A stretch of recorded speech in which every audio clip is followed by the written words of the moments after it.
But she was a Louisiana naturalist, horticulturalist, ornithologist, historian, archaeologist, preservationist, naturalist, conservationist, and author, and of renown. And then I found out when I came back, we were having a conversation, I found out they just hooted and hollered when I left because I was using scientific names, but I'd never had Latin or Greek. And the way I pronounced them just had them laughing. Crazy. So, that just stimulated me to be funnier. So anyway, but the reason we selected him, and we have a committee, a panel that does this. Larry Raymond, I swear, stand up, wave your hand. Larry was the chair of the committee, and Marty Floyd was also on the committee, and I'm on the committee.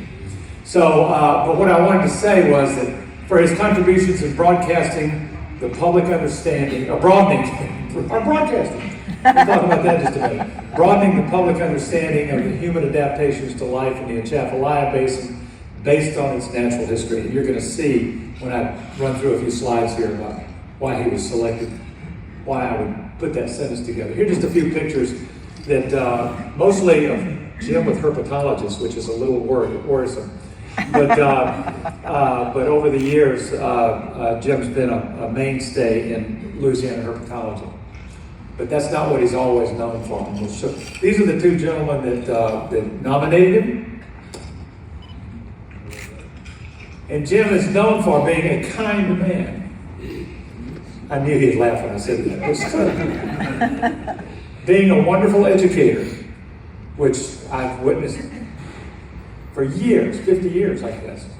An excellent herpetologist. He did his master's degree at USL, and I learned an awful lot about frog biology when he was doing his work.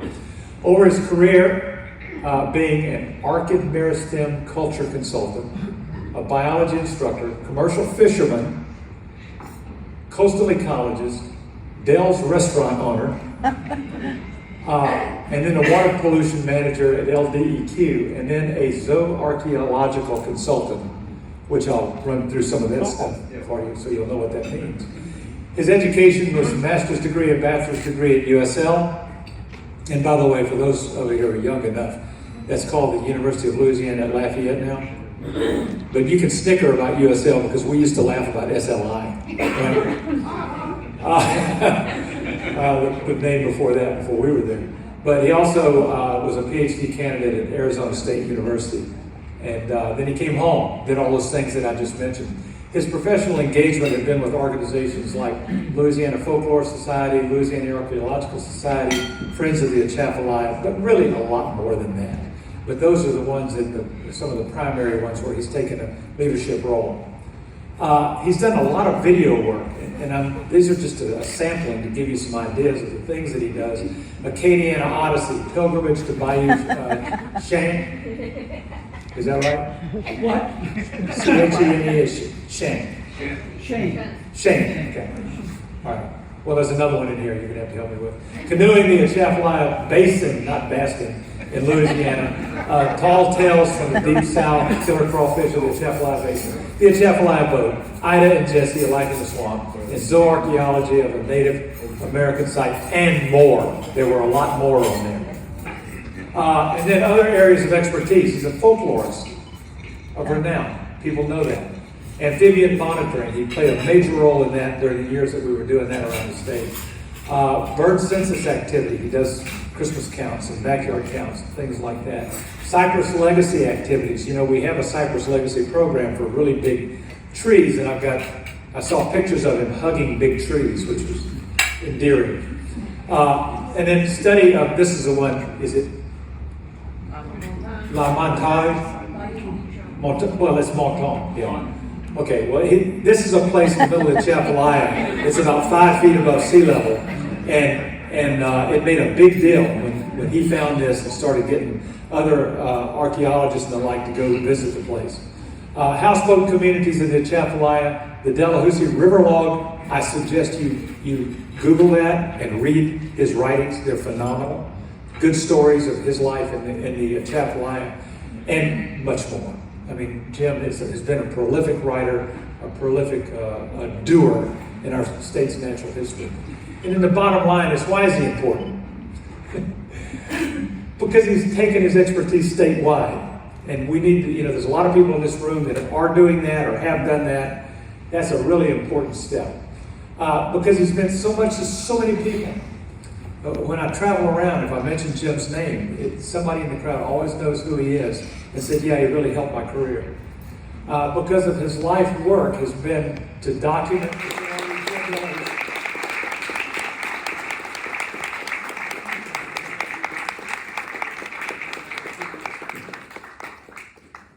One is one of these.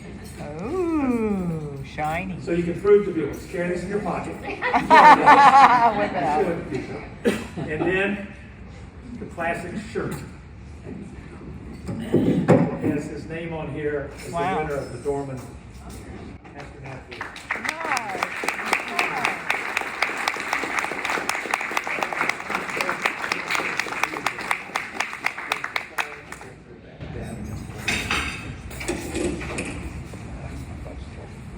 Jim.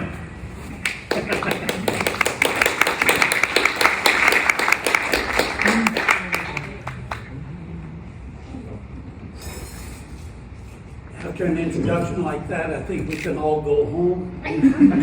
There's nothing else for me to say. Bob is known as a person who doesn't speak much. Oh, yeah, right. You just be polite. Is that the first slide? What are we doing? Oh wait, this is your slideshow. But You showed me how this works, huh? well, hang on, I'm going to show you. Sorry, folks, I didn't prep it before this thing. Oh, good God, I started way down the list. Okay. Pointed at the machine. No, you're in. Push that, it was falling. Point? Yeah. Whoa. I'm gonna sit over here and keep that. Woo! The crowd goes wild. I'm from Bugler Rose. We don't have stuff like that. We actually do this.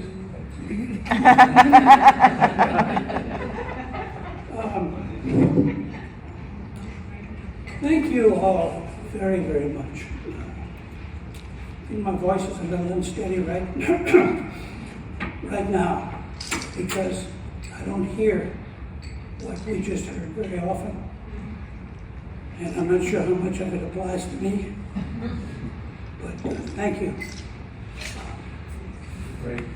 Let me put that microphone up there. You don't have to hold it. Unless you want to hold it. No. Can you hear me? No. Just move it like that and stay near it. It'll work. Okay.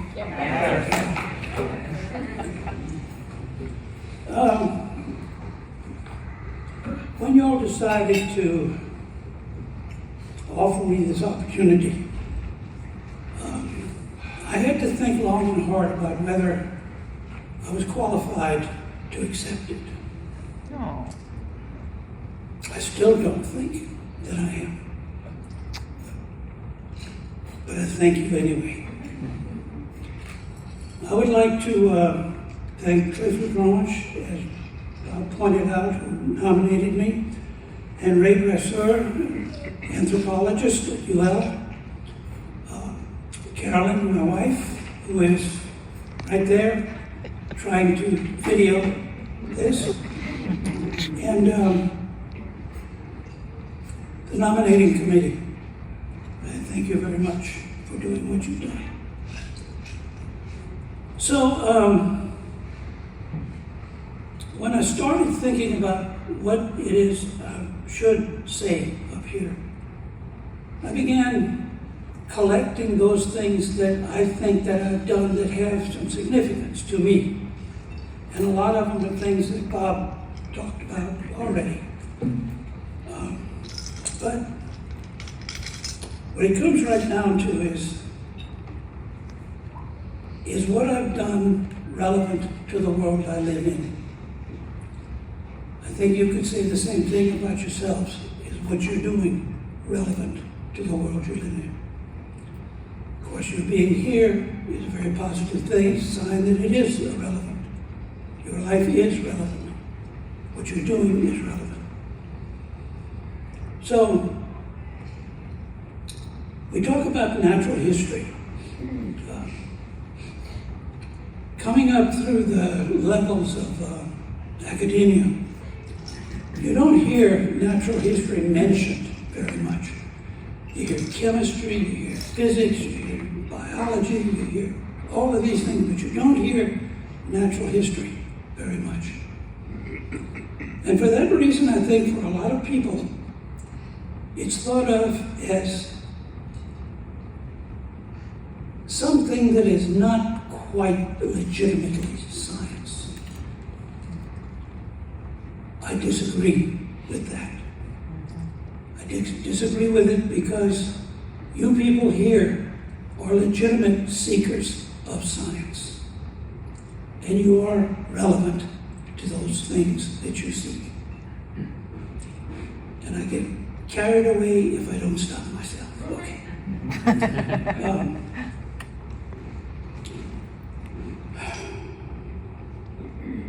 I don't belong to your organization. I don't know why for sure. But as it was formed and as it was being put together, the meetings and those opportunities to visit and learn about what you were doing were not available because I was doing other things, things that I had thought were important. So I'm looking forward to the day in the Acadiana chapter when I can go in the back door and say, please let me in. I'm hoping that does happen. So everything that this organization talks about how do you relate to Louisiana? Do you share what you know, what you practice with people in Louisiana? I was born and raised in New Iberia. I didn't have any choice. Okay? That is Louisiana.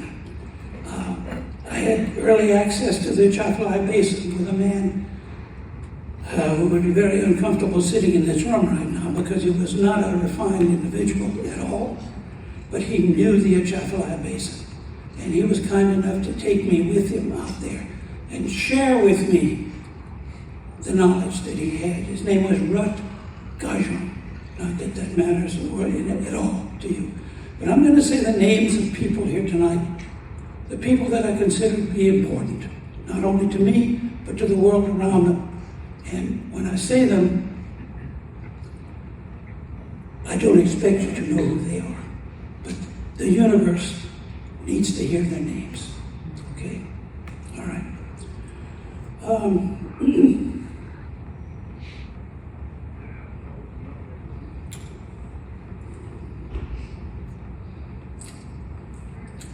When I left New Iberia at first, left Iberia Parish, I left with a letter from the sheriff of Iberia Parish, which said that I was a fine, upstanding young man who deserved all the credit that could be given to him in the name of the sheriff. Try to live up to that. I had no idea what he was talking about. No. I never used that letter, but he also gave me, it was also given to me, a .25 automatic pistol. Because in many people's view, when you left Iberia Parish, it was anything possible. And you probably needed a firearm just to be outside of Iberia Parish. I shot a man with that gun. Oh. He was attacking. I shot him in the ear. Right here. Took the cartilage out. When I shot him, it was at night. You could see the lights of the city behind him through his ear. I just wanted you to know that. Some people form an image of goody-goody. They keep tricks. It ain't always that way.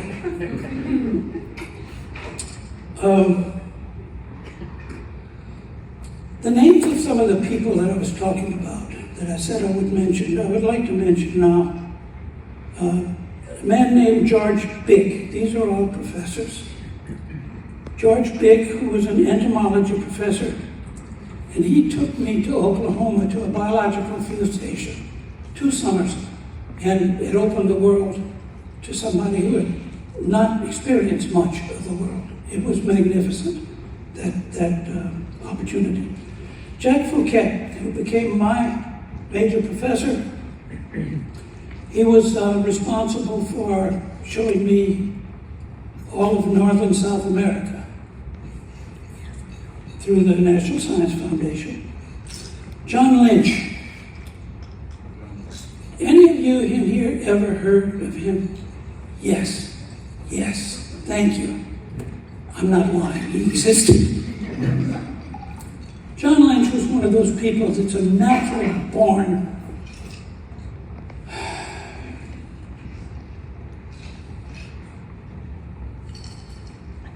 knowledgeable person with respect to nature, with respect to the things as a biologist he dealt with. That man could stand in front, which he did, a class that I was in several times, and stand in front of a class and start talking about things that the class was about. And you would find yourself at the end of the class not having taken a note because you couldn't stop listening to him. Extraordinary human being. He was also an alcoholic who died of it. So, not everything is nice. John Thuray. John Thuray was a botanist at ULSLI at the time, an extraordinary botanist. He took me to Canada, to the wildernesses of Canada, and showed me what it was like to operate in a wilderness. And not the last person, but a man named Howard McCarley. He was the person that taught me about wild wolves in Louisiana, in the Lake Charles area of Louisiana. And the last person is a man named Ira Nelson. He was a professor at UL. He was a horticultural professor and so much more. He really taught me what it was like to do work in Mexico on plants that I could bring back here and propagate in Lafayette. Jim, Yes. click your slides.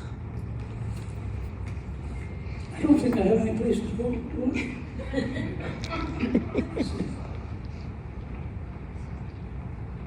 Well, I wondered about this. I mean, this is what Merriam-Webster says we are. It points out very definitely that we are amateurs.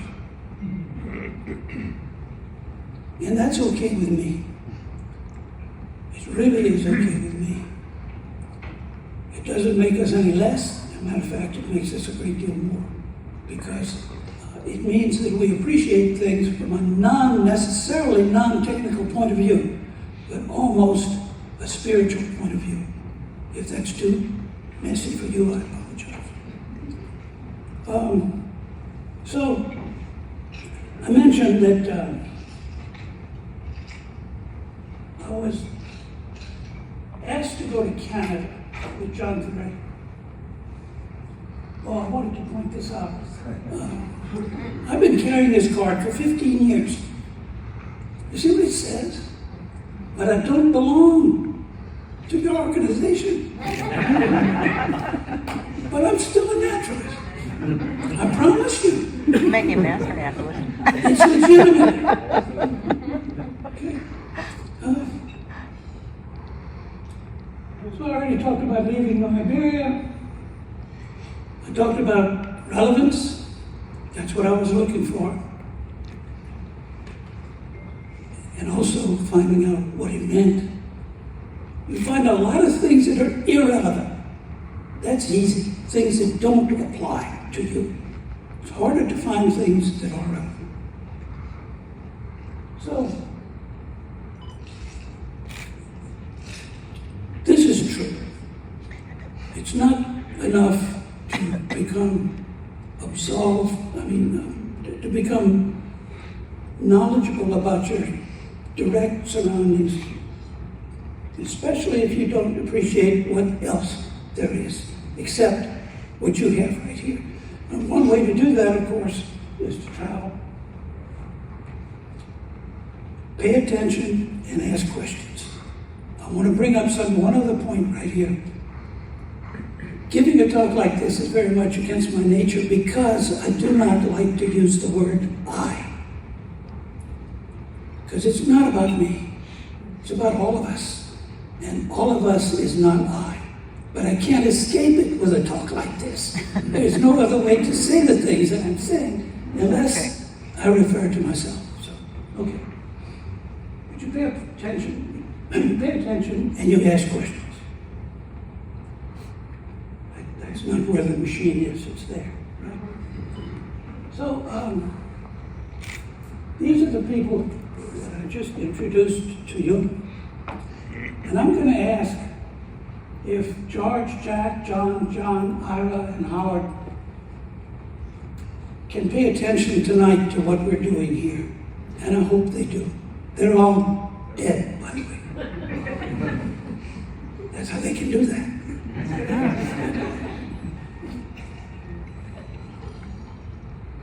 So, in 1964-65, I'm off to Canada with John Ferret, learning about the world. And my job on this trip, and it was this is where we went. Peace River is in Alberta. Yellowknife is in the Northwest Territories. The road is 700 miles long. It's gravel. It's washboard gravel. You can't pave it. Then you couldn't. You couldn't pave it because they didn't have the technology to pave where it froze all the time. And so it remained gravel. Now we had a little travel trailer, a two-wheel travel trailer, with just enough room for 3 people.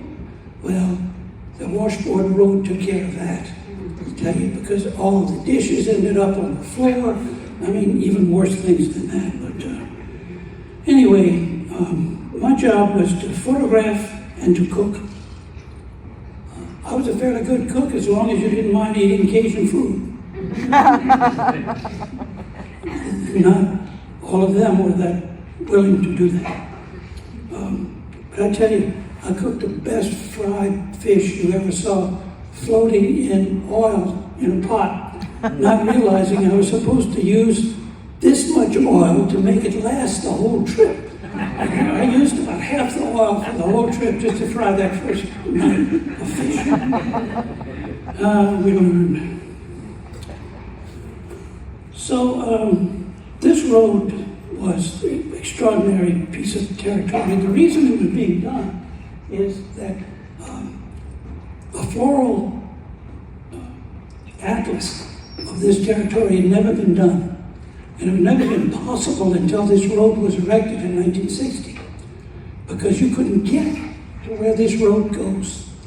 But now that you could, John Thuray got an NSF grant, and our job was to document the botany of that whole 700 miles, wow, coming and going both ways.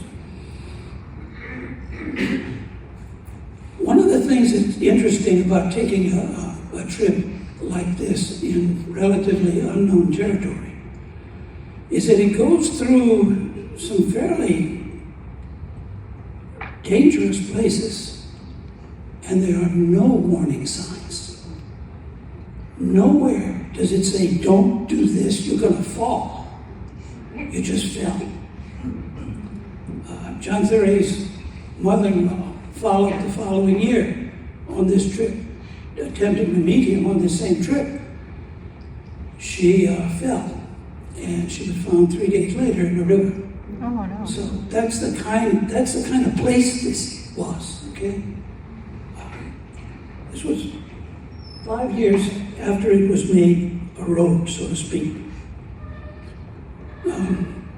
When you walked away from the road in this place, if you walked 10, 15 feet away from the road and stepped into the forest, no one ever had been where your feet were then. Think about that. Never. Anyone had never been exactly where you were at that point. If that's not a privilege, I don't know what it is to be doing that kind of thing. So, I wanted to take pictures of wildlife, in an amateur way. And the wildlife in this place was very cooperative because nobody had ever been there. They had never seen a human being on this road. Perhaps a Native American, maybe. I wanted to take a picture of a black bear. Yeah, right. And at a certain point, a black bear showed up on the roadside, eating berries or whatever, in the grass.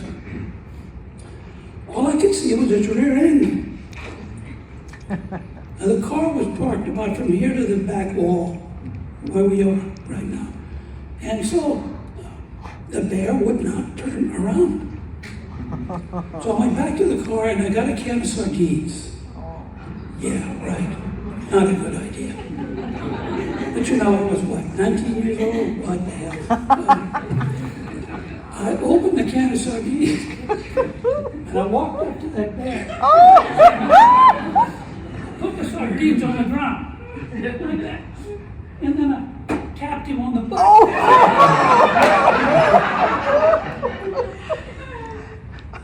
And ran like hell. He jumped up and gave a big huff and started after me. I just barely made it to the truck before he did. I jumped in the back open doors of the back of the truck and I skidded all the way up to the front seat of the truck and he stayed outside. I went back and got a picture of that bear. That's not bravery, that's stupidity.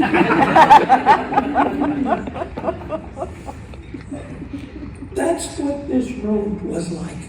That's what could happen on this Yellowknife Highway that we were on. So, we made sure I followed my schedule here.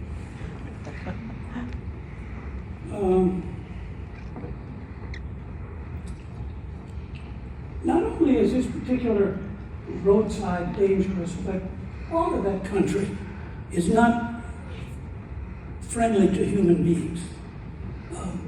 We got into an airplane, these bush pilots then would take you places that they were going and didn't have enough of a load. They would take you just for the heck of it. No price. And we went to a place called Contuarto Lake, which is just north of the Arctic Circle. And when we got out of the plane, I started looking around for stuff like that. And this terrain around the plane was something they call eskers. Are you familiar with that as a term? Eskers? Good. I see some nodding heads. Good. Yes. What they are is low rolling mounds. It's almost like waves on an ocean frozen in place. Very soft like that. 6 or 7 feet deep, a lot of them. I started walking away from the airplane, and I walked about 50 yards, not looking up. But when I did look up, there was no airplane. Everything was exactly the same. All of it, exactly the same. If it hadn't been for that airplane's engine starting, I wouldn't have no idea how to get back to that. I assume they would have yelled for about try to find me or something. But that's an eerie feeling to be that quickly, completely out of touch with everything, right? Sometimes you wish for a bear being there.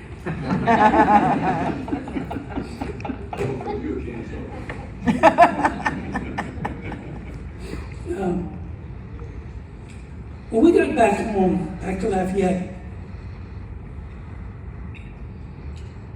I asked John Thuray how much I could pay him for this trip, what he cost. He paid for the whole thing out of his pocket for me. Wow. Because he wanted me to experience what he could show me. You don't find many like that. But he's on that list that I'm calling down tonight to listen to us. Okay, so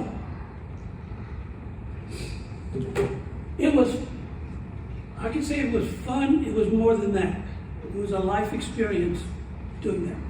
Did that contribute to Louisiana? Like your paperwork says it has to. I think it did.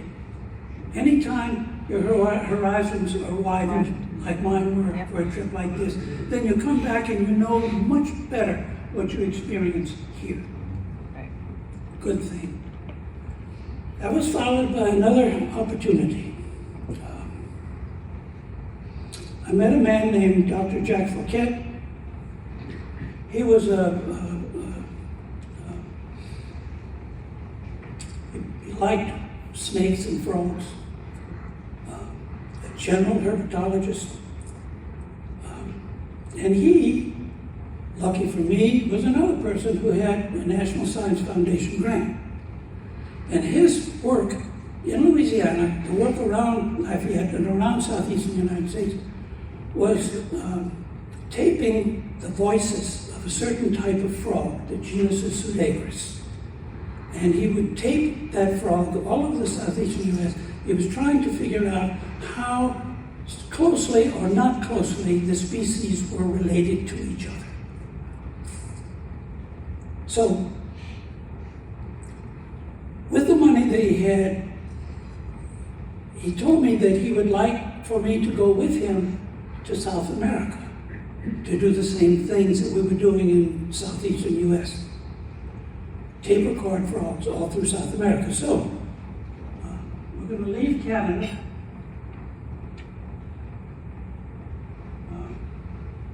We did that. Oh, there was this fellow there. Let me go back. You see that fellow? Who do you think that was? You know him. Oh, okay. He fits into my odyssey this way. I was flitting around Canada and South America, and he was at UL trying to get educated. You're doing a good job. But yeah, you were a redhead, were you? Yeah, I thought you were. I haven't seen the red hair in so long. Okay, so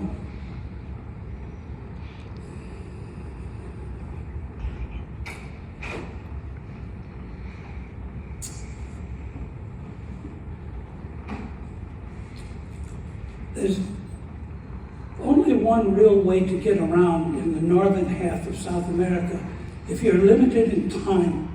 If you're doing field work, and that's by air. It's not that expensive to fly around. No, it wasn't then. This is in the 1960s. God knows what it is now. But in that time, it wasn't that expensive. So you could get an airplane to go just about anywhere you wanted, and they were almost always the airline that was run by the country itself.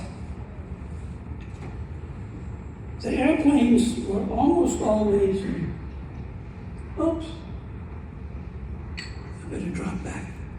This is what I looked like when I got back from Canada. Wasn't that suave? You like that pipe? How do you like that flat top? Look at that. Is that something? I was so proud of that. I'm going to show you a picture in a little while. You're going to wonder where this fellow went. This was Johnny Paquette, by the way.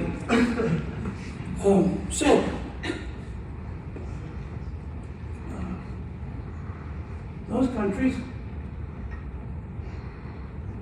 transportation. Most of you have not had an opportunity to fly in one of these. Almost all Second World War soldiers did, because these were the planes that flew them back and forth as everything they did with these, the DC-3s. They apparently are exceptionally reliable because when they were all flying for the United States Air Force and they developed problems, particularly holes, problems with anything, they sold them, and they sold them to the South American countries. So that's the planes that all these countries were flying that we were buying tickets on, right? It's no, I mean, even this plane, which is not one that belonged in South America, the front window's open and the guy's arm is hanging out. Very casual, very casual. So, these planes, when they flew in South America, they were flown by pilots, most of whom had no shoes. Wow. What does that mean? I'm not sure. But they had no shoes. Their cousins would walk on the plane when they did, get up in the front where the pilot seat, the pilot would sit on the side and the cousin would take over the plane. No credentials, nothing. Oh, sure. They would fly these things anywhere that, well, I should say, when I started to see the weather permitted, they flew places where the weather did not permit them to go, and they did. As a matter of fact, they were so used to landing on mud, soft mud, that when they landed on concrete, it blew out the tires. I'm not kidding, guys. There's no way you can check on me. I know that, but honestly, I'm not kidding. They could not fly these planes on concrete. One of the trips that we took on one of these planes, Jack and I'm going to tell this story kind of in reverse. We were at the end of a place that we were working in the flooded lands of Guyana. That's away from the coast, near the equator. And it was a mud field, like they all pretty much have to be. And so when we were getting ready to leave, we were sitting next to the runway, and about 100 yards down the runway, the plane landed, but he stopped in a little shack right next to the runway. But we wondered if we were supposed to go meet it, you know? I mean, why did he wait? Well, cows started being escorted toward the airplane from the field. Cows. Okay.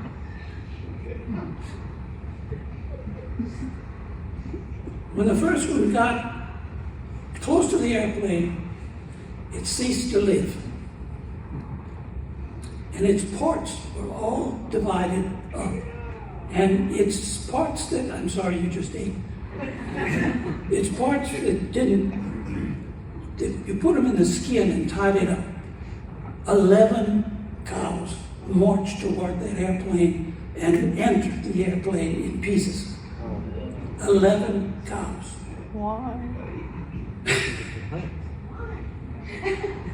This was food that they were shipping to the coast. This was beef. This is how they did it. The cows were being shipped to the coast on commercial airlines that we were flying on. Well, when we got on the airplane, there was almost no room left for, I've neglected to say, the seating on all of these DC-3s was benches, not seats. You had a bench right down each fuselage, the sides. So you sat like this, and the other person sat right there and put his knees next to you and so on, and that's how you were doing. Well, these cows filled up the whole space between the benches in the airplane. And we got in, Oh, God. and we had to put our feet up on the pile of cow on each side. And we were worried that even though it was slight, we were worried that the odor might be a problem. When that airplane took off and got up to about 2,000 feet, there was no odor. The holes in the airplane all over the place, the air was just flowing through that airplane like crazy. And we were giving thanks for the bullets and everything that shot that airplane full of holes. At the beginning of that particular, am I taking too much time here? We don't keep talking. At the beginning of this particular flight where we landed, when the plane landed, we got ready to get out, and you open the door and we got steps to go down. There was a British soldier standing right at the base of the Step. walkway, and he was carrying a Browning automatic rifle. It was pointed at us. Uh-oh. We were standing at the top, right, looking down at him. And he told us not to get out of the plane. That's all. He said, don't get out of the plane. No why, no whatever, don't get out of the plane. And yet, we did not get out of the plane. He was a very serious looking fellow, mercenary, a British mercenary soldier. We found out in a couple of hours that there had been an uprising on the cattle ranch that we were visiting, and the owners had been killed by the people who were staging the uprising. And the people that did the uprising were still in charge of the whole thing, and we had reservations to go there and live there for 3 days, which we did. No problems. Can you conceive on a trip today of getting involved in this much stuff like I'm telling you about? In 1965, you could do it if you went to the right places or the wrong places. So, see where I am. So yes, we're in South America, and we're studying frog voices, which means that Jack, who's the supervisor, is supervising, and I'm walking around recording the frogs in water or not, with a tape recorder on my back. Now the tape recorder in these days, this is 1965. This tape recorder cost $3,000 Wow. in 1965. It was a field tape recorder called a Nagra. I don't know if they still exist, but it was a very expensive, very hardy machine. It wasn't light. It was about, this long and this thick, and about that wide. But I had this $3,000 tape recorder on my back, and I'm in this pond, and there's a frog right there sitting on a branch, a piece of, and I'm reaching over with the tape recorder, with the microphone to record this frog's voice, and I look down between my legs. The water was about up to my knees, a little over my knees. There's an anaconda's head sticking out between my legs. Just.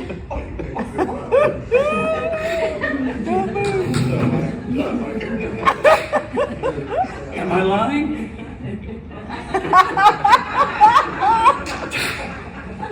Jack Bouquet is standing on the bank about 10 feet away. I'm in the water with the snake. Jack loves snakes. I said, Jack, there's a snake between my legs. He said, what is it? I said, it's an anaconda. He says, how big is it?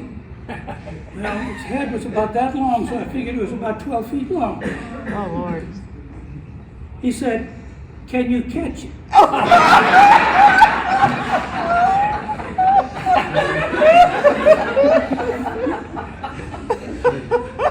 Remember the black bear? That tells you what you're dealing with. So I make sure the tape recorder is balanced on my back so it doesn't fall in the water, $3,000 worth of machine. And I get down as close as I can to that snake's head. Oh, Lord. What happened next? Snakes in this position are coiled to back away. The time it took me to get down and around his neck, which I missed, he backed out and took off. That's a kind of a bummer, isn't it, after that story? I did not catch the snake, and it was a good thing, because if I could have had, I would have caught him right around these teeth, like that, with my hands, like that. That would not have been a good idea, because at that point in time, do you turn loose of the snake and satisfy the professor? No, I mean, don't turn loose and satisfy him. I'll let the snake go. I was very happy that the snake went away. Things can happen. All right. I told you about the barefoot pilot, rough landings. There's a story I could tell you that I've been forbidden to tell you, so I'll... Oh, now you gotta tell us. No. Now you have to tell us. Yeah, you have to tell us now. Tell I will us. tell you privately when we leave here and you've eaten dinner for a while. Outside. Okay. But you can think. All right. So you heard about the 11 cows on the airplane. Yes.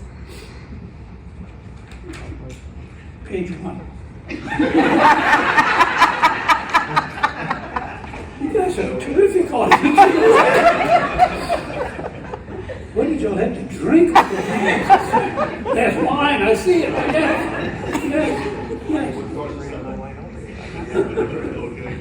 Just water.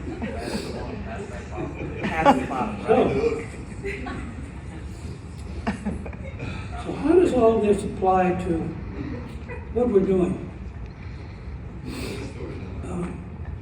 Yeah. Snakes are smart. But storytelling.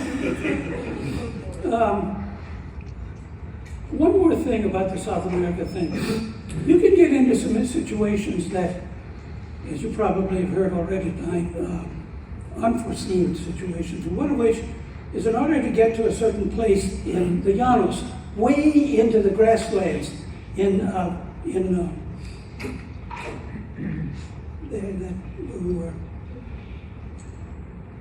had to go by boat. And so we got our ride on a boat, and it was one of the typical South American interior river boats, which looked a lot like a Cajun bateau, about 25 feet long. Blunt front, sloping to the back. It looked pretty much like a Cajun bateau. And Jack and I were sitting in the front. And these two guys were sitting in the back, one of them running the engine. And I looked back after we were going a little while, and the guy that was running the boat had a bottle. And he had tipped it up like that. And naive, you know, he must have been thirsty. Well, they were drinking something called bush rum. It was white, clear, and I'm sure that was 200 proof or as close as you could get to pure alcohol. Because, you know, he just joyfully asked me to come back, and I was, you know, who wants to refuse, you know, an opportunity like that? Stupid. So I went to the back, and he gave me the bottle, and I was going to show him what big man I was. Oh, yeah, right. And I topped up that bottle like that, and I don't know how much I drank, but whatever I drank, it was way too much. Because that stuff was fire, liquid fire. They laughed, I choked, they laughed, and I crawled back up to the front of the boat. I wasn't out of control yet, but I sure was not having a good time. That's what bush rum is. When we got to the little settlement that we were going to stay at, these people, the only engine was on the boat that we took to go back and forth. The rest of it was dugout canoes. That's what they used for everything in that area. And I was a Cajun boy and knew about pirogues, and sure, I saw these boats that were not, nobody was bothering about them. So I said, why not? So I went and took one. And I paddled out in the middle of the water course. Everything was fine. I mean, it was tippy, but if you used a pirogue with low sides, no problem. Well, they gathered on the bank back there 50 yards away where I had come from, and they were screaming and yelling and doing this like this and doing like that. And I wondered, what is the problem? I gathered that they were upset because I took the the canoe.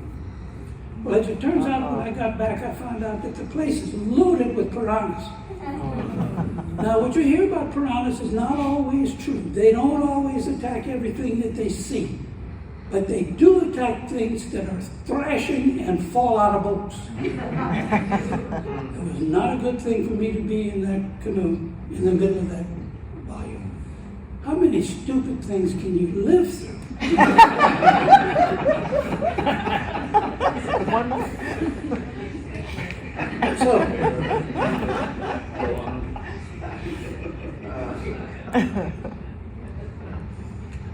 So much for South America. So we're working on building up how all of this is relevant to sharing with Louisiana, right? We're doing that. Believe me, we're going to get there. Okay. What? I can hear it. When we got back to Louisiana, we did not have a field vehicle. We had to do a lot of field work in and around Louisiana, in and around the southeastern United States, not just Louisiana. It's all, recording frogs, you don't do that in the daytime. You do this at night, sometimes between 10, 11 o'clock and 2 or 3 in the morning, if the conditions are right, humidity is right. And our job was to go and find these frogs and record them with this $3,000 tape recorder I was talking about. So, we needed a field vehicle. Jack Fouquet is mild-mannered, soft-tempered, not aggressive human being. What are you expecting that he wanted as a field vehicle? Give me a name. You'd be right if you named things like Jeep or Toyota. Cadillac, you said? Yeah. It's a good guess. What he wanted, that's the wrong button. Volvo. Can you see yourself? A serious field worker in the Volvo P1800. That's what he wanted. And we used this for 3 years. Awesome. One night, we had this vehicle. This is in the mid-1960s, don't forget, when things were going on in Mississippi that involved racial issues and all the bad things that went on there was going on. And we were doing this work at like 11, 12 o'clock at night on back roads in rainy situations with a car that looked like this. Now, the people that were having trouble with the racial issues were people who were coming from the north, right? People who wanted to contribute in a positive way to the situation developing a good ending. Well, some of them did not survive that. Some of them ended up in levees. They were buried in levees. This happened around the same time we're doing this. We got about 3 miles outside of Selma, remember? Selma? Oh, Lord. And the car died. We ran out of gas. Don't ask me how Jack ran out of gas with that vehicle. You could see the gas gauge, but we did. We ran out of gas. It was pitch dark, and this whole atmosphere of everything else going on around us. We're just thinking about what are we going to do about this when a car pulls up behind us. Oh, Lord. Yeah. Who, what, The guy got out of his car and he walked around to where we were. He was a black man. A great, wonderful relief, because he asked me what we needed, he asked what the problem was, he went and got gasoline for us and brought it back to the car while people were being murdered in Selma. Wow. A lot of this stuff I'm telling you is not funny stuff, Yeah. but it's remarkable stuff. It has relevance to who we are. Okay. We're going to get tired of hearing me talk pretty soon, so I'm going to have to do something to make sure that doesn't overtake me.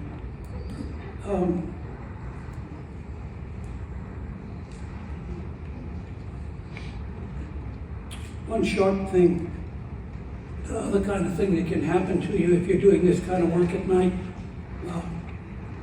especially if it's in a vehicle like this, is we were in South Carolina a few days later. And the way you do these frogs is you drive around and you listen to where you hear choruses of these frogs, and you go there. Well, we did that. And this chorus of frogs was in the middle of this big field, a relatively suburban area, big field, probably a couple of acres, high grass, and the frogs are in the middle of it.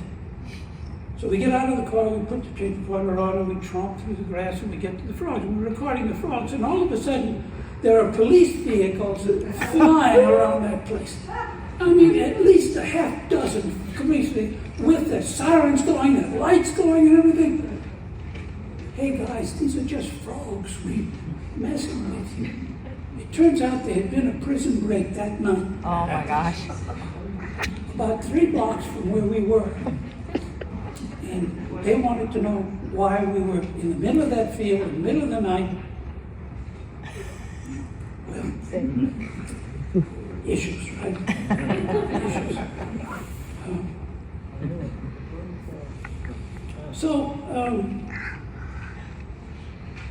On a job like that, with the kind of work we were doing,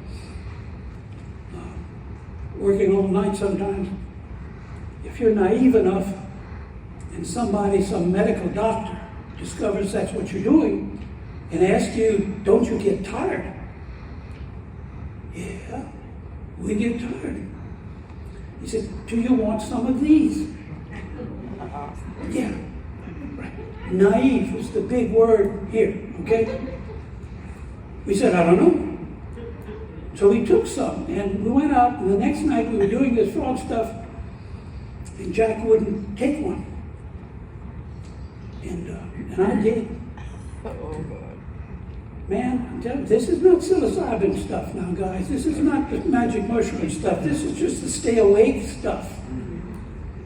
My eyes popped up. I was full of vim and vigor. I wanted to go to the next place where the frogs were. I mean, there was no stopping me. And Jack he's trying to drive the car and keep it on the road. And I am just so up. So hyper. I did that one night, didn't know what was happening to me. I did it the next night, and it was wonderful again. And the third night, Jack took one too. The world opened up. It was wonderful. We could not go far enough. We could not find enough frogs. It was just... And then we found out what it was, what this chemical was, right? And you all know what it was. No. And that's what it was.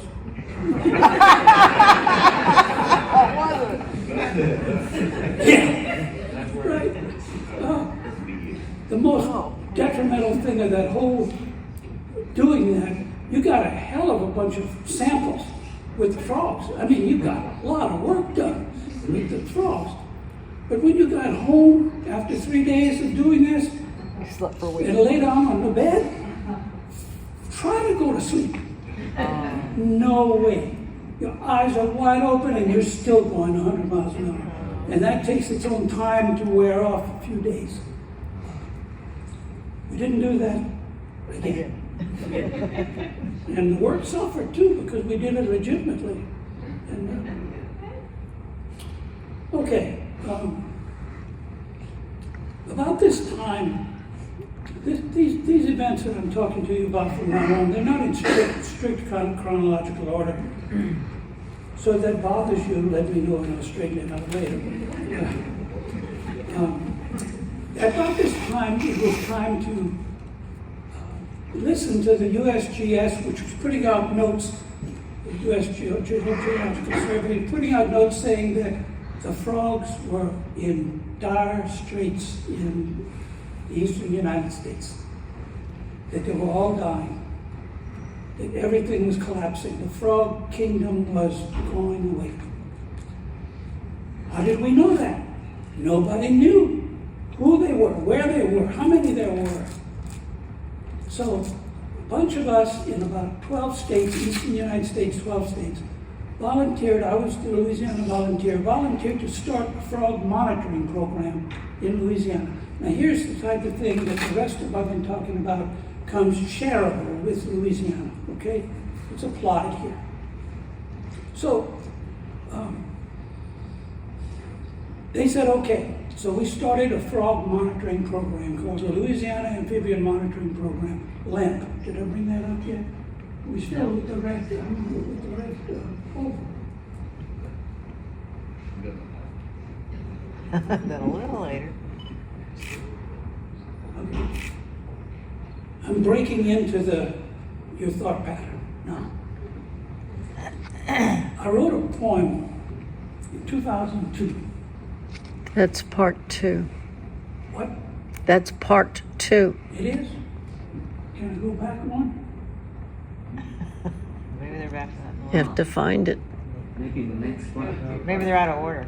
Let's go to the next one. This is where we talk about the chronological part. You were building it. Who cares?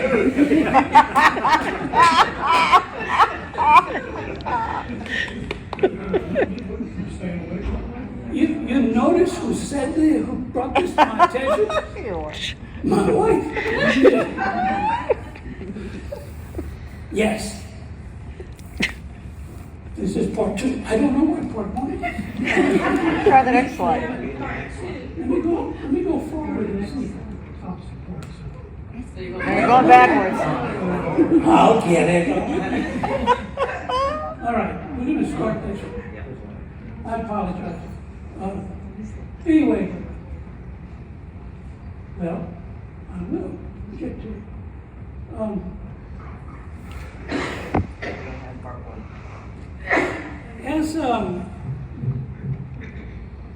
As time was going by in Louisiana in the 1970s,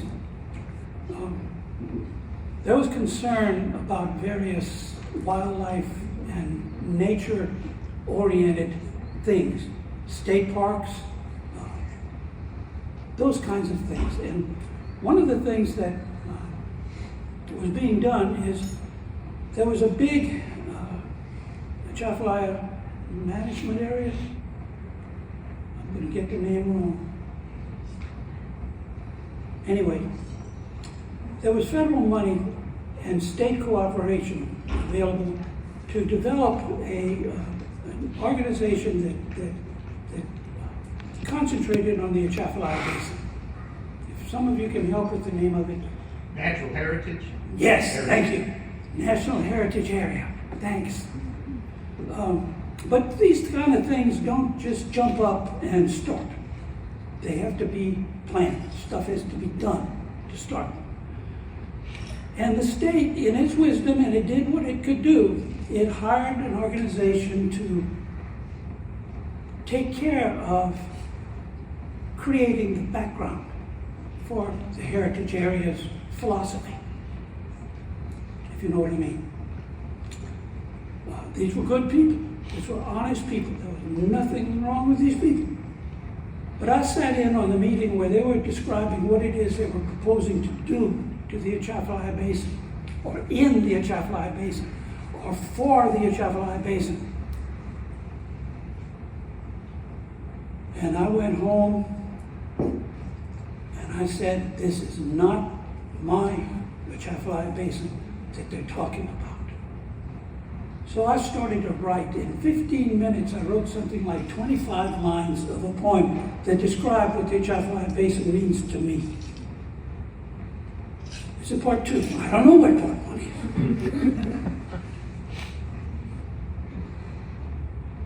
I will just read these, and I know they're there and you can read them yourself, but each of these things has private meaning for me and meaning in the world, I think, in general. It's a scalped wilderness recording as trees, right? The timber industry. Escape for pleasure fishermen, that's what they do. A revenue bringer for sports shops. A home for alligators.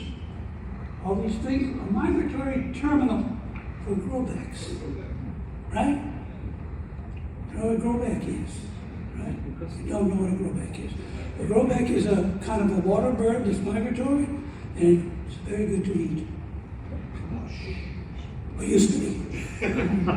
It isn't anymore. So, a place where once you could make a living picking moss, and people did. They made a good living picking moss in the Delahoussaye Basin. A magical place for children. You put a child in the Delahoussaye Basin and show them a little bit about what's possible, and they take off. If they haven't been spoiled against it before. A place where the Corps of Engineers has a huge debt to pay, in my opinion. It could have done a lot better. And the future home of the Mississippi, whether you like it or not. It's going to be in my backyard. I live in Butte Rose, on the river. It's going to be in my backyard at some point. Maybe without me, but it'll be there. So, that's kind of just a little break in the way this thing is going.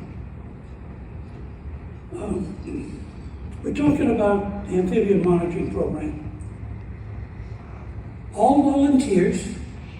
There was something like 55 monitoring sites statewide, and a monitoring site meant that a volunteer would go to that site 3 times a year in the 3 seasons: winter, spring, and early summer, and do a survey of the frogs that you could hear at that spot. And you did it in 10 locations for each site.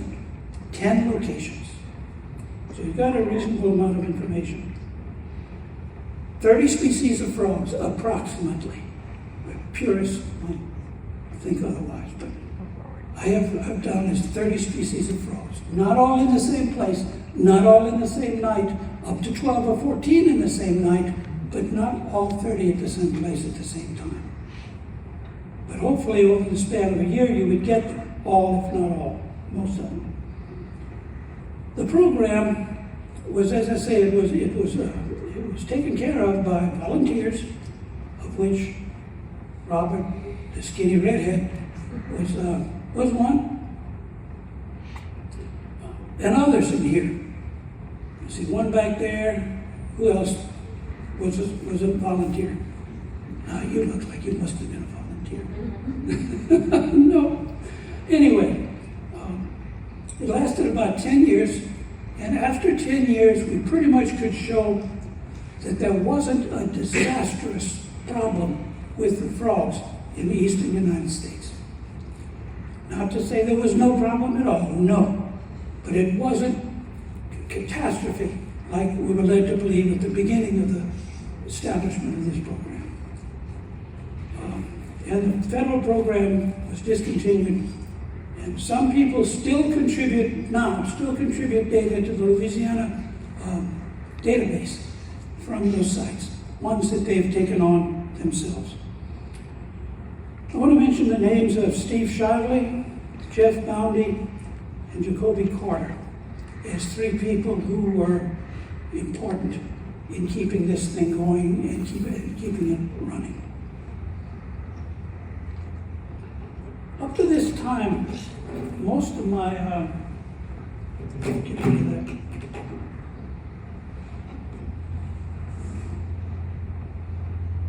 that's not the right one. I did that. Okay, I did that. I did that. It's a frog. There's another one. Oh. You know, when you look at this slide, everybody looks at the frog. What if you're interested in arm hair? No?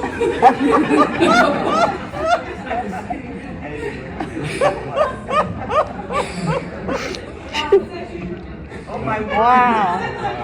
It gets worse.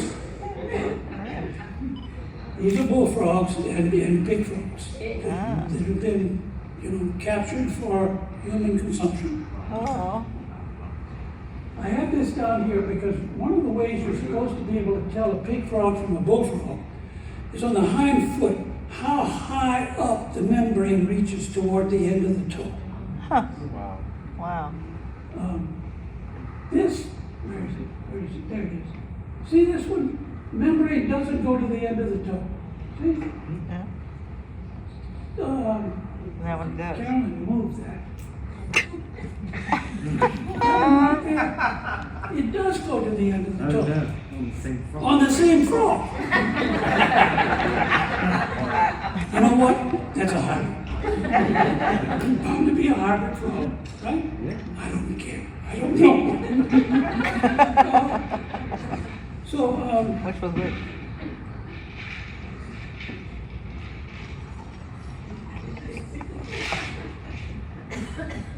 Now, when you really want to get into looking into the world as a naturalist, if I can use that term loosely, one of the ways you can do that is to spend as much time outside with animals as you possibly can. One of the ways to do that is to become a fisherman, a commercial fisherman, especially in the Atchafalaya Basin. Because you're in contact with so much all day, every day, at night, all kinds of weather, and you're with the environment if you do this. Being a naturalist for somebody who is a commercial fisherman comes very easy. Okay? I don't pontificate. Shut up. All right.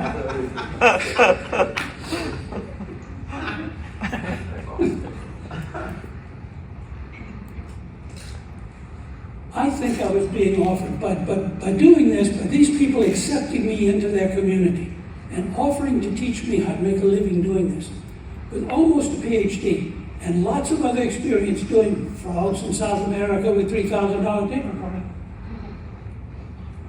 was I going to do what they were telling me they did? That's the truth. Yeah. That's a hard way to make a living, no matter what anybody tells you. That's a hard way to make a living. It's hard physically, it's hard emotionally, because it goes up and down, you know the waves do that. Who'd have thought it was a hard way to make a living?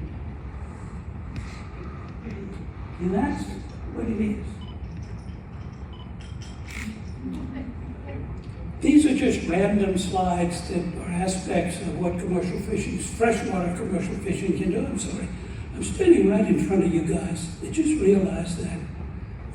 You're fine. I would move, but then I'd be standing in front of them. What impresses you about this slide? What's the first thing that occurs to you when you look at that slide? What's the first thing that occurs to you? That night he's got it in his mouth. I couldn't hear so many of them. He's using his mouth. The hours? The what? The hours? It's pretty early. It is early. Very physical. Yes, all of those things you just said are impressive about this slide, including the fact that it's dynamic. Look at the motion in that slide. What's happening is nobody's standing still in this slide. The net is swinging, he's got it in his mouth, his arm is right there, he's about to push. That's movement. This slide is all about motion. It's just me, I like it. I caught some fish. These are Gaspagoo, caught in the Chafly River behind my house. They weighed about 15 pounds each. Wow. The one on the right is damaged, as you can see, it's bleeding. So I boiled it and got the bones to put in my lab at school. The other one is not damaged and it went away. So it went away alive. Released. In the middle of doing this, I got an opportunity. How am I doing? You're doing great. You all right? About to close? Ready to close? Ooh, got a page and a half left to do. That's all right. I'm glad we overdid it. What was I about to say? Oh, about this same time, and this was going on, as I was fishing with these guys and living the life that they lived, I lived the economic life that they lived too.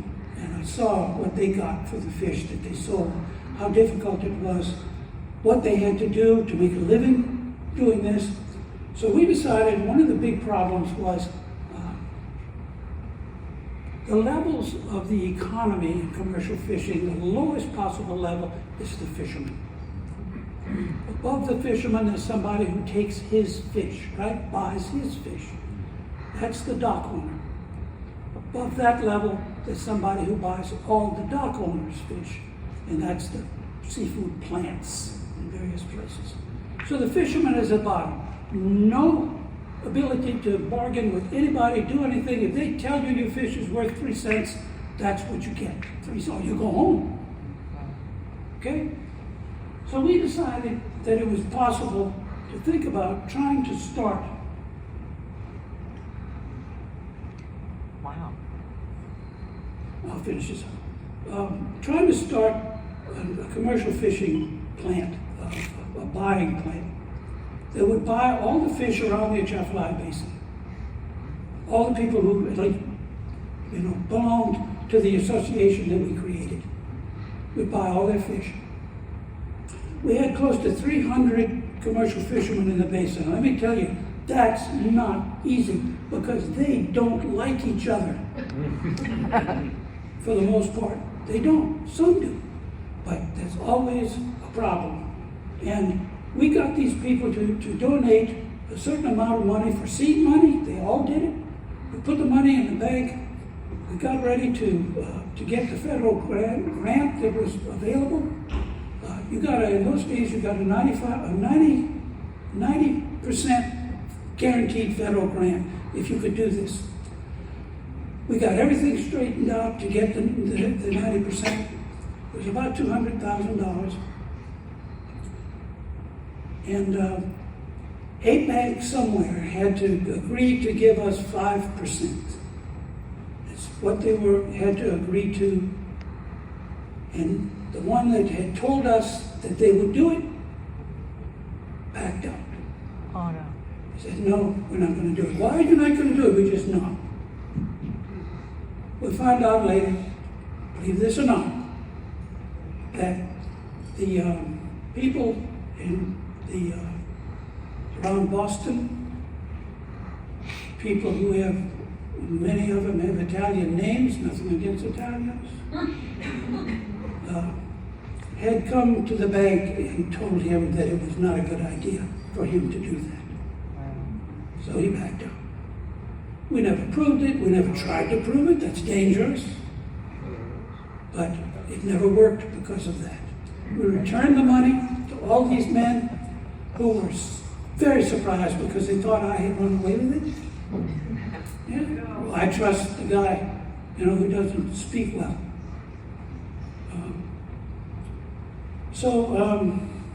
That was it was a wonderful experience.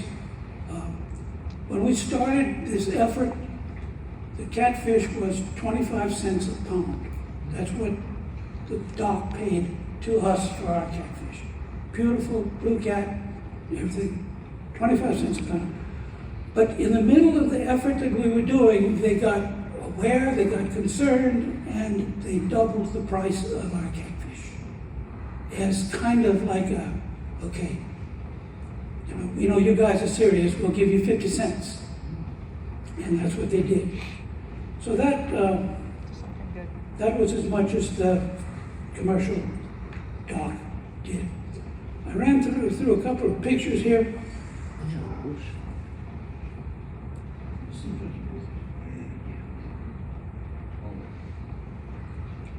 How many of you know that this is a very, very common summer resident in the Delahoussaye Basin? Huh. Yeah, I see some nods, yeah. This fish, at the mouth of a river in South Africa is responsible for more deaths than any other shark in the world. More than the great white. This fish, the bull shark. And the Delahoussaye Basin is full of them in the summertime. Has there ever been an attack on a person in the Delahoussaye River by a shark? Verified? I do not think so. Not one. Why? Why in South Africa are these people, are just things killing people in the Delahoussaye Basin and they act like people don't taste good? Why? I don't You're know. too spicy. That was a great one. What I'm telling you is true. You said something? No. It's an enigma, if you accept that word. I have caught fish, catfish, standing in my boat. Of course, there's a trot line running this way, and the line goes down like that into the water. And you're pulling the line up like this, and every 6 feet there's a hook, an opportunity for a fish, right? And you're pulling the line up like that, and you know there's a fish on the next hook. You can feel it. And it gets to the surface, and there's half a fish on the hook, and he's still breathing. Think about how close that shark was to my hand when I was picking that thing up, and yet not once has there been a recorded incident or accident, anything like that, to a commercial fish. Not once. Why? I don't know. Well, I apologize for I appreciate your patience.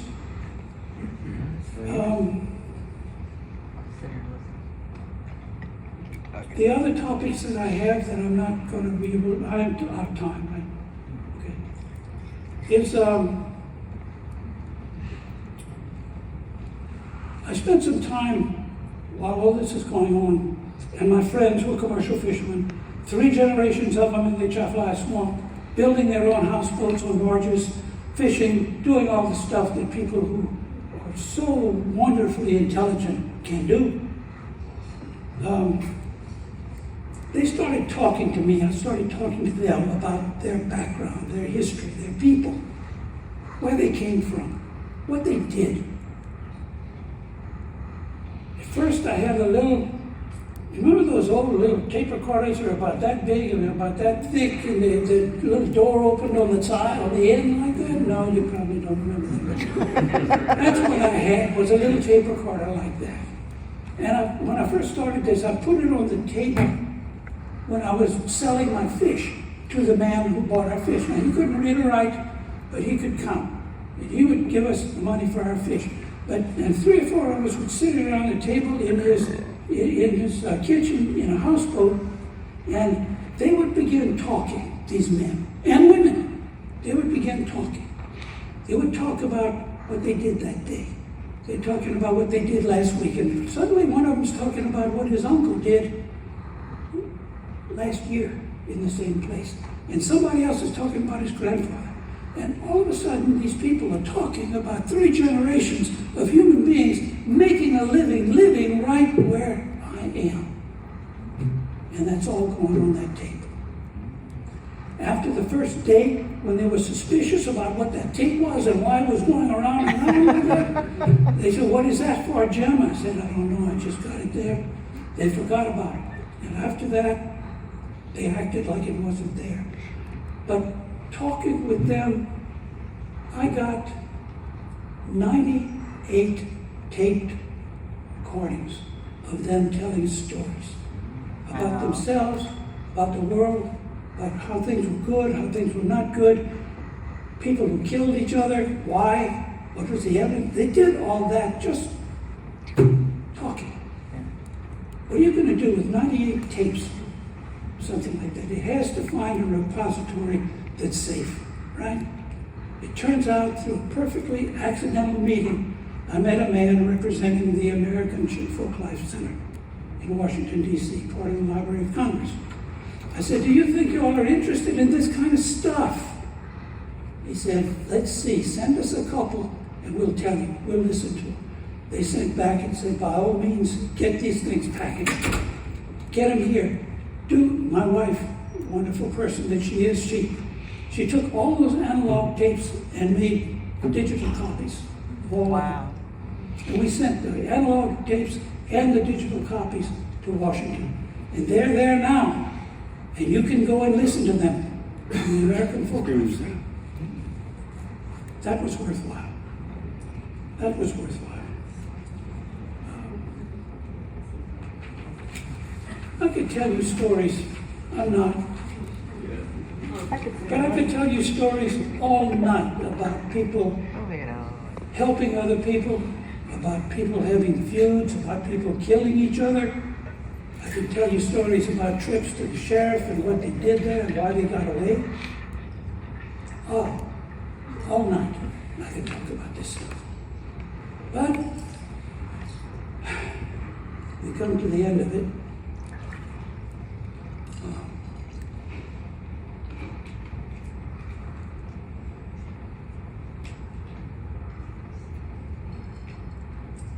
I look at birds now, for eBird. I have 3 sites that I go to, and I report on the populations in those 3 sites about every 10 days, year-round. I have a big bunch of data about those 3 sites. It pleases me to look back at that and understand what that revolution means about they come, they go, they come back, they leave again. To me, that's a wonder. And with that, I have a couple of pictures I want to leave you with, if you don't mind.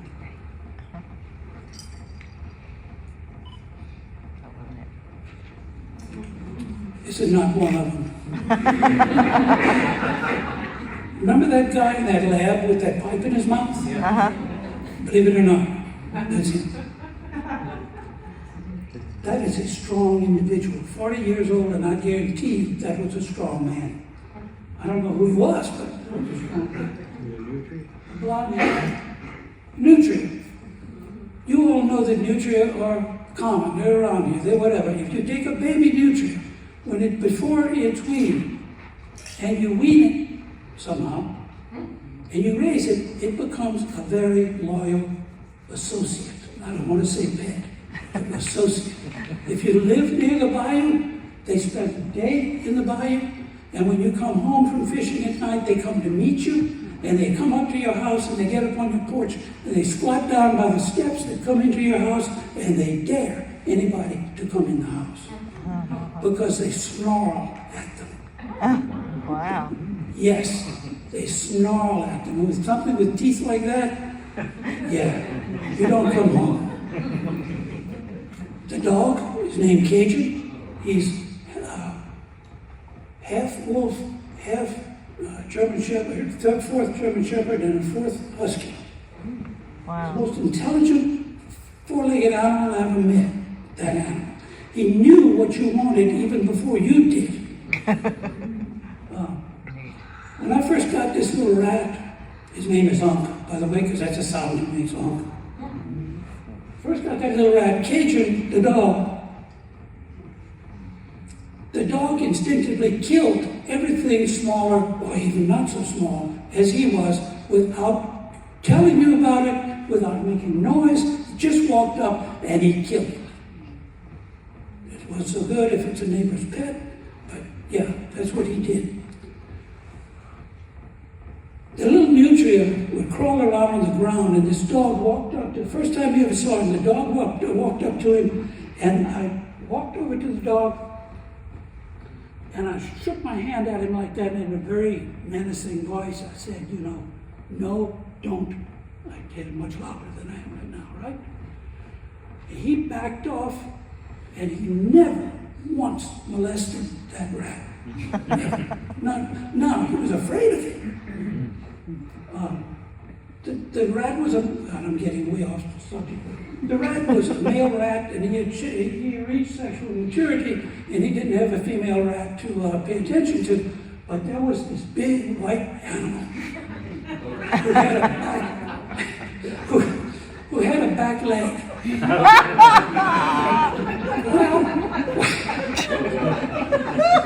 While the big white animal was lying down on the ground with a leg stretched out,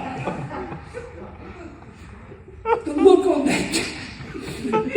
that dog's face when that rat would pay attention to him was awful to see. And after a while, the dog, with this awful look in his eyes, he would get up and walk away from the rat, just try to get away from that rat. Never bothered him. It was a good time. That was me as a commercial fisherman.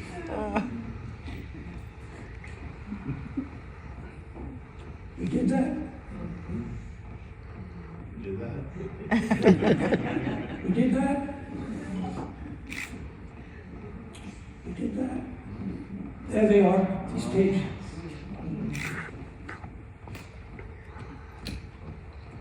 There are three relevant, you notice three relevant publications that I did. The last one at the bottom is the one with the big frogs. Shrimp, the most important organism in the Atchafalaya River, no doubt about it. That animal is. It forms the basis for everything else that shrimp does. And they are vicious. If you're one of them and you're crippled, don't be in the same tank with one of these, because they will cannibalize you like crazy. Wow. Not nice animals. You know, when how many of you have ever been in a river swimming, being still, and found something kind of tickling your legs? Right? Guess what? They're hungry. They are doing what they need to do to try to see if you're edible. Wow. They are really, and they're the best bait for catfish there is.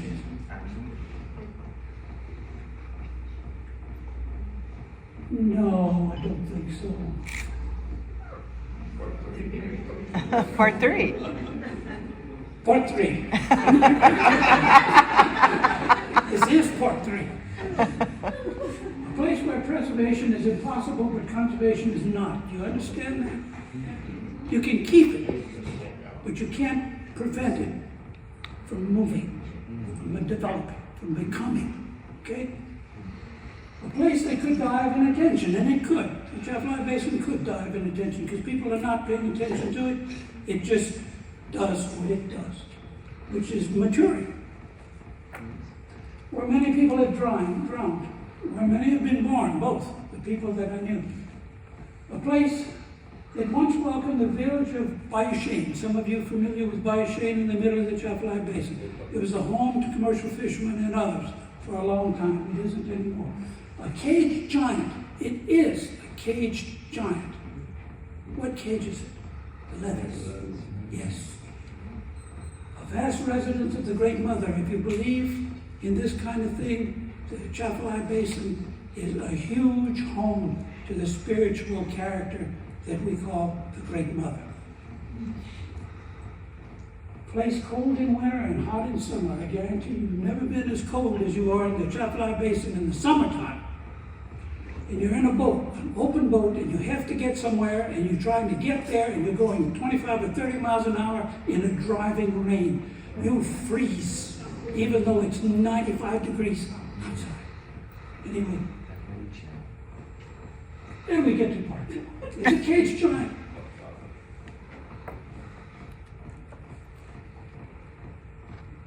It is a place where we live. And it is an unbroken place from where I live to Canada and Gulf of Mexico. And it is a worthy adversary. It's powerful. There is strength in that swamp. Corps of Engineers barely can control it with its things.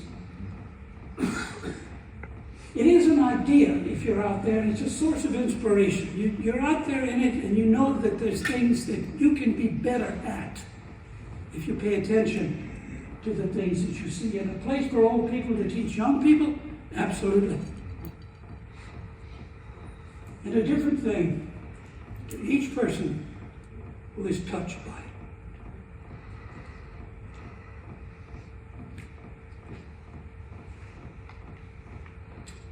So,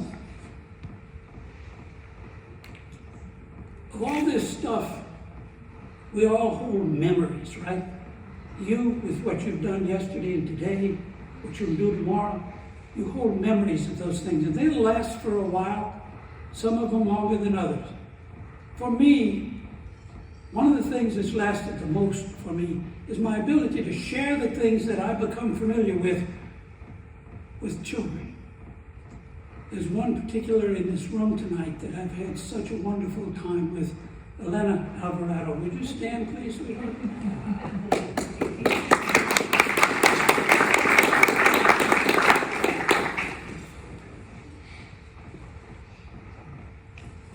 Black cherries.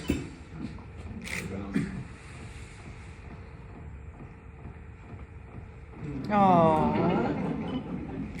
She's tasting black cherries for the first time. She's deciding yes or no. And she's going toward yes.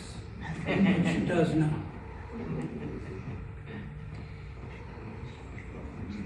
Green snake. She knows about snakes because of introduction to snakes when she was little. She's not afraid of them.